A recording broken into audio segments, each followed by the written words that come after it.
Welcome to స్టారీస్ media. శరవేగంగా అభివృద్ధి చెందుతున్న విశాఖపట్నంతో పాటు రాజధాని ప్రాంతమైన విజయవాడలో మెట్రో పరుగులకు కూటమి సర్కార్ వేగంగా అడుగులు వేస్తోంది. కేంద్ర పట్టణాభివృద్ధి శాఖ మంత్రి మనోహర్ లాల్ ఖట్టర్తో ఆంధ్రప్రదేశ్ మున్సిపల్ శాఖ మంత్రి పొంగూరు నారాయణ భేటీ అయ్యారు. ఈ సమావేశంలో విశాఖపట్నం విజయవాడ మెట్రో రైలు ప్రాజెక్టులకు త్వరగా అనుమతులు ఇవ్వాలని, రైట్స్ సంస్థ నివేదిక ప్రకారం పనులు ప్రారంభించేలా చూడాలని మంత్రి నారాయణ కేంద్ర మంత్రిని కోరారు.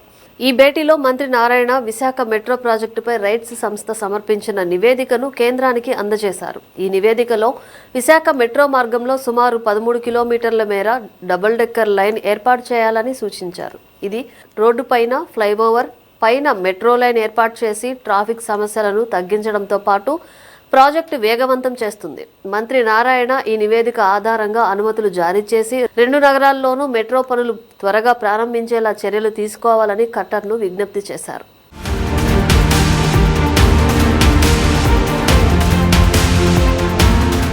విశాఖపట్నం మెట్రో ప్రాజెక్టు వివరాలు ఫేజ్ 1లో భాగంగా 46.23 కిలోమీటర్ల పొడవు, సుమారు 42 స్టేషన్లు నిర్మించనున్నారు. దీనికోసం 11,498 కోట్లు అంచనా వేశారు. విశాఖ మెట్రోను 3 ప్రధాన కారిడార్లుగా విభజించారు. స్టీల్ ప్లాంట్ నుంచి కొమ్మిడి వరకు మొదటి కారిడార్, గురుద్వారా నుంచి ఓల్డ్ పోస్టాఫీస్ వరకు రెండో కారిడార్, తాటి చెట్లపాలెం నుంచి చిన్న వాల్తేరు వరకు 3వ కారిడార్గా నిర్ణయించారు. ఇది ఏషియాలోనే అతి పొడవైన 20.16 కిలోమీటర్ల double decker flyover come metro viaduct project.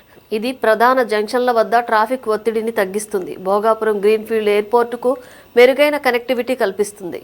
Vijayawada metro project వివరాలు ఫేజ్ 1లో భాగంగా 38.40 కిలోమీటర్ల పొడవు, ఖర్చు సుమారు 11,000 కోట్లుగా అంచనా వేస్తున్నారు.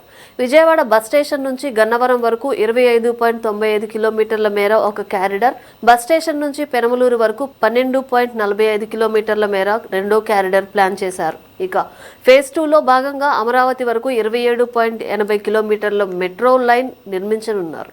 విజయవాడ మెట్రో ప్రాజెక్టు మొత్తం 66.20 కిలోమీటర్లు కాగా 25,130 కోట్లుగా అంచనా వేస్తున్నారు. డబుల్ డెక్కర్ సిస్టమ్ను ఇక్కడ కూడా అమలు చేసే ప్రతిపాదనలు ఉన్నాయి.